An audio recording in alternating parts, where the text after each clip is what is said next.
295B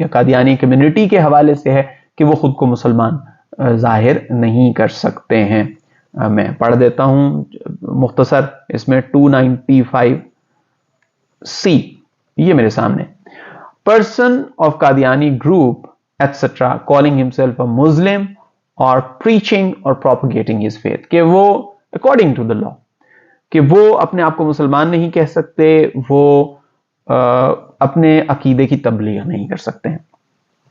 اب یہ جو فیصلہ ہے اس میں جو بڑا الزام چیف جسٹس پر لگایا گیا ہے وہ یہ ہے کہ چیف جسٹس نے جو احمدی کمیونٹی ہے اس کو کھلے عام اپنے عقائد کی تبلیغ کی اجازت دے دی ہے.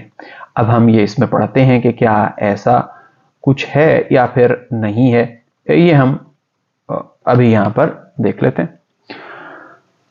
آئین کی دفعہ 20 کی شق اے طے کرتی ہے کہ ہر شہری کو اپنے مذہب کی پیروی کرنے, اس پر عمل کرنے اور اسے بیان کرنے کا حق ہوگا. اور دفعہ 20 کی شق بی یہ کہتی ہے کہ ہر مذہبی گروہ اور اس کے ہر فرقے کو اپنی مذہبی ادارے قائم کرنے, ان کی دیکھ بھال اور ان کے انتظام کا حق ہوگا. آئین کی دفعہ 22 یہ لازم اور مقرر کرتی ہے کہ کسی مذہبی گروہ یا فرقے کو کسی ایسے تعلیمی ادارے میں جس کا انتظام کلی طور پر اس گروہ یا فرقے کے پاس ہو, اس گروہ یا فرقے کے طلباء کو مذہبی تعلیم دینے سے نہیں روکا گیا. آئین میں درج ان بنیادی حقوق سے انحراف یا گریز نہیں کیا جا سکتا. یعنی اس فیصلے میں یہ کہا گیا, کہیں پر یہ تو ہمیں اس کے ٹیکسٹ کے مطابق, اس کے متن کے مطابق ہمیں یہ دکھائی نہیں دیتا کہ کھلے عام جو ہے وہ تبلیغ کی اجازت دی گئی ہو. یہاں پر تعلیمی اداروں کا ذکر ہے اور اس کے ساتھ ساتھ جو تعلیمی اداروں کے انتظام و انصرام کا ذکر ہے, اس گروہ یا فرقے کے طلباء کو مذہبی تعلیم دینے سے نہیں روکا جائے گا, اس کا ذکر ہے.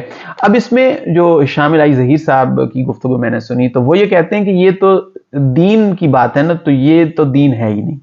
یہ موقف وہ اپناتے ہیں چونکہ ہم فیصلے اور اس کے ساتھ ساتھ جو موقف ہے علماء کا اور مذہبی حلقے کا وہ اس پہ ہم ظاہر ہے کہ بات کریں گے. ہم جو ہے وہ اس طریقے سے اس کو نہیں لیں گے کہ جس طریقے سے سوشل میڈیا پر کچھ لوگ تو فیصلے پڑھتے ہی نہیں ہیں اور وہ حقیقت کا ادراک کیے بغیر ہی اس پر بات کرنا شروع کر دیتے ہیں.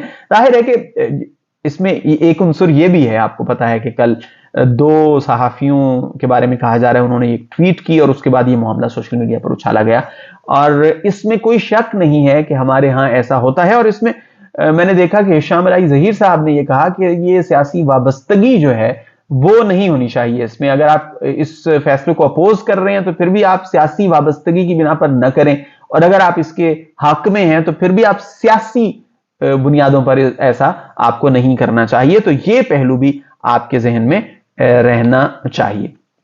اب ایک تو یہ جو مذہبی آزادی کے حوالے سے جو یہاں پر شکوں کا ذکر ہے, اس میں ہمیں یہ کہیں دکھائی نہیں دیا کہ یہ کہا گیا ہو کہ کھلے عام ان کو اپنے عقائد کی تبلیغ کرنے کی اجازت ہے. لیکن جو مذہبی حلقے کہہ رہے ہیں وہ کہہ رہے ہیں کہ اگر ایسا ہوا ہے, جس سے انکار نہیں کیا گیا کہ تفسیر صغیر انہوں نے ڈسٹریبیوٹ نہیں کی ہے, اس سے انکار نہیں کیا گیا کہ وہ یہ واقعہ پیش ہی نہیں آیا, بلکہ یہ کہا گیا کہ وہ 2019 میں پیش آیا اور 2021 میں اسے جرم قرار دیا گیا ہے. حالانکہ وہ 295B جو ہے اس کے تحت بھی جرم ہے, لیکن ظاہر ہے کہ اس کا FIR میں اکارڈنگ ٹو دس ڈاکیومنٹ ذکر نہیں ہے اور پولیس رپورٹ میں بھی ذکر نہیں ہے. تو یہ بڑے سینسٹیو معاملات ہیں, اس میں کوئی شک نہیں, بڑا حساس معاملہ ہے, اور اس پر ظاہر ہے پاکستان میں مذہب کے حوالے سے ایک خاص لگاؤ اور خاص جذباتی کیفیت پائی جاتی ہے. اور اس میں یہ عالمی مجلس ختم نبوت کی جانب سے یہ ڈیمانڈ کی گئی ہے کہ چیف جسٹس از خود اس کو ریویو کریں, اور یہ بھی مختلف تنظیمات کی جانب سے کہا گیا ہے کہ یہ ریویو میں جو کچھ وکلاء ہیں ان کا گروپ ہے وہ اس پر ریویو میں جا رہا ہے, یعنی نظر ثانی میں جا رہا ہے. تو یہ ایک قانونی راستہ ہے. اور دوسرا ظاہر ہے کہ سوشل میڈیا پر اب لوگ اس پر بات کر رہے ہیں اور چیف جسٹس کو ایسے پورٹرے کیا جا رہا ہے کہ انہوں نے عالمی کسی پریشر اور عالمی دباؤ کے تحت یہ جو کمیونٹی ہے اس کو نوازا ہے. تو یہ ایک تھاٹ بھی یہاں پر موجود ہے.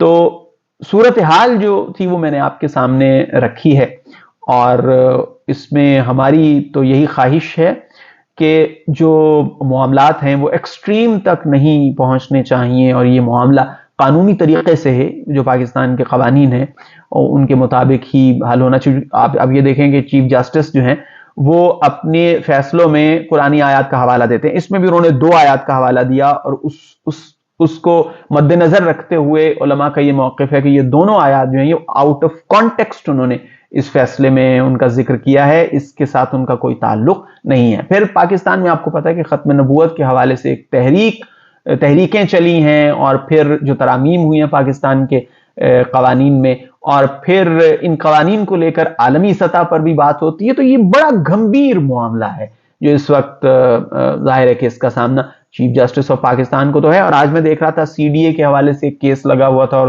وہ لائیو سٹریمنگ میں کہ چیف جسٹس پھر قرآنی آیات کا حوالہ دے رہے تھے اور اسلام کے بارے میں گفتگو کر رہے تھے. نبی کریم صلی اللہ علیہ وآلہ وسلم کے سفر معراج کے حوالے سے بھی گفتگو ہو رہی تھی. تو میں نے اس وقت جن علماء کی جو گفتگو ہے وہ دیکھی ہے، تو اس میں یہی مجھے نظر آیا. مولانا فضل الرحمان کی گفتگو میں نے سنی، شامل علی ظہیر صاحب کی گفتگو سنی، پھر کچھ پریس ریلیزز دیکھے، تو اس میں ایک راستہ جو قانون کا ہے اس کے حوالے سے بات کی جا رہی ہے. اور پھر اگر یہ معاملہ کسی تحریک کی جانب جاتا ہے تو ظاہر ہے پھر اور ایک سوسائٹی میں پہلے آپ کو پتا ہے کہ ایک وہ سیاسی طور پر خلفشار کا ہمیں سامنا ہے، تو پھر یہ احتجاج اور یہ دوسری جانب معاملات جاتے دکھائی دیں. یہ فیصلہ تھا، اس سے جڑے نکات تھے، ان کے اثرات میں نے آپ کو بتا دیے.